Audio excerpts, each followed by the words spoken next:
भारतीय communist party द्वारा 14वें गाजियाबाद जिला सम्मेलन का आयोजन हापुड़ रोड स्थित मीनामल की धर्मशाला में 28 व 29 अगस्त को किया गया, जिसमें अतिथियों के रूप में पधारे पार्टी के वरिष्ठ नेताओं ने जिले के कार्यकर्ताओं को अपने विचारों से अवगत कराया।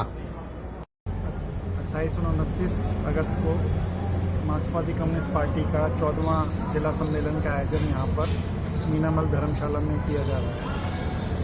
ये सीपीआईएम के अंदर जो अंदरूनी लोकतांत्रिक जो प्रक्रिया है उसमें ब्रांच स्तर से लेकर के और अखिल भारतीय स्तर तक अधिवेशनों का आयोजन किया जाता है।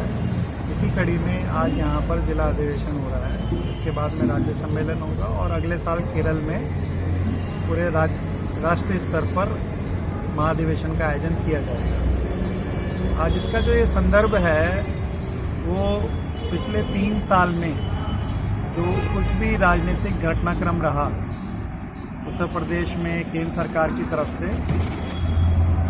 उसको लेकर के आज विस्तार पूर्वक यहाँ पर चर्चा की जाएगी, उसकी समीक्षा होगी और उसके ऊपर सीपीएम का क्या रिस्पॉन्स रहा, मार्क्सवादी कम्युनिस्ट पार्टी किस तरीके से आंदोलनों में संघर्षों में जनता को उतार पाई, इसके बारे में जो डेलीगेट्स आती हैं वो अपनी बात रखेंगे, चर्चा की जाएगी और आगे आने वाले समय में 3 साल के लिए कार्यक्रम तय किया जाएगा।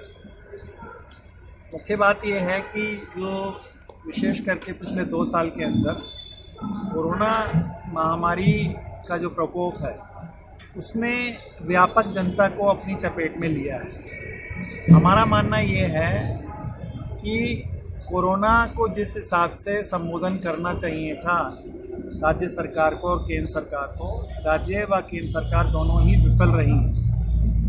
ये इसके जो आंकड़े हैं वो हम सब लोगों के सामने हैं।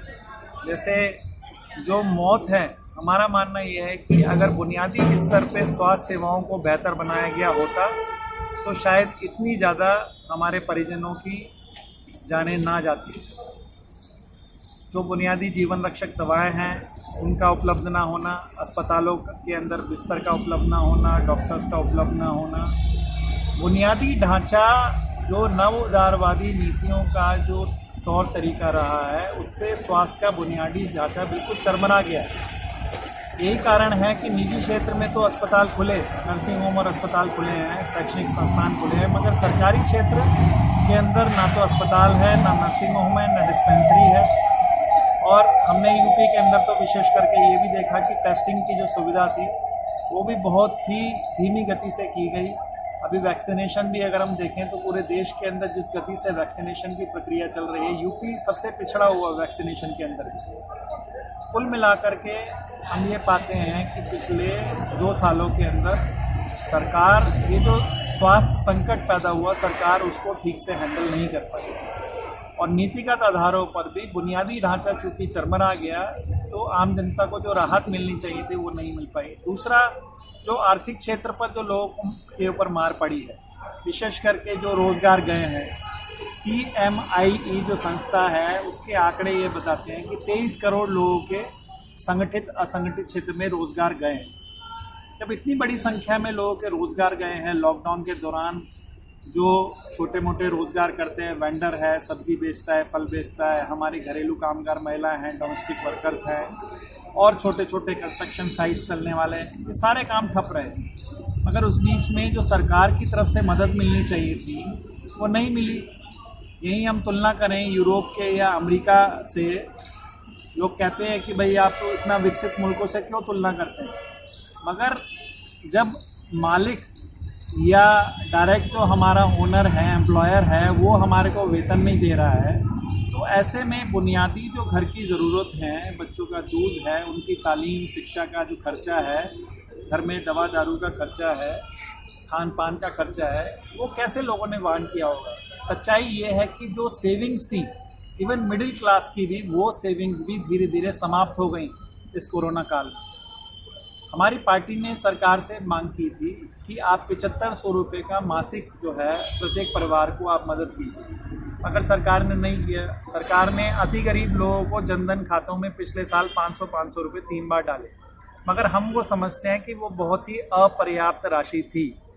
500 रुपये में आज की महंगाई में क्या होता है? एक और महत्वपूर्ण बात कि एक तरफ सरकार आर्थिक जो वेतन की जो सुरक्षा है वो नहीं, हमारा रोजगार और वेतन को नहीं सुरक्षित रख पाई। दूसरा, महंगाई इस दौर में चरम पर गई है। लगभग हर खान पान की वस्तु पे 30 से 40% दाम बढ़ गए हैं। चाहे आप दालें ले लीजिए, सरसों का तेल ले लीजिए, पेट्रोल डीजल का इम्पैक्ट हम सब लोग जानते हैं, हर आवागमन की वस्तु के ऊपर पड़ता है। तो कुल मिलाकर के चाहे रोजगार का मसला हो, चाहे महंगाई का मसला हो, स्वास्थ्य सुविधाओं का मसला हो, ये सरकार विफल रही है। और अभी अपनी नाकामी को छुपाने के लिए और लोगों का ध्यान भटकाने के लिए सांप्रदायिक आधारों पर ध्रुवीकरण करने का प्रयास किया जा रहा है बीजेपी आरएसएस के द्वारा। तो सीपीआईएम आने वाले दिनों में इनका जो मूल लोगों के विषय हैं उनसे जो भटकाने का प्रयास है, उसके लिए अपना एक एक कार्यकर्ता को, कतारों को अपने ब्रांच स्तर से लेकर जिला कमेटी स्तर तक पूरा ज़मीन पे उतारेगी। और अगले 6 माह में जो चुनाव होने जा रहे हैं यूपी का, हम भी ये मानते हैं कि निर्णायक चुनाव होगा और इसका देश और दुनिया की राजनीति पर निश्चित ही असर पड़ेगा। तो हमारी पार्टी का प्रयास रहेगा कि ऐसी विघटनकारी प्रतिक्रियावादी शक्ति जो जन मुद्दों के ऊपर भी विफल रही है, उसको तो सत्ता से हटना चाहिए। और हमारी पार्टी का पूरा प्रयास रहेगा आने वाले दिनों में कि बीजेपी ना जीत पाए उत्तर प्रदेश में। धन्यवाद।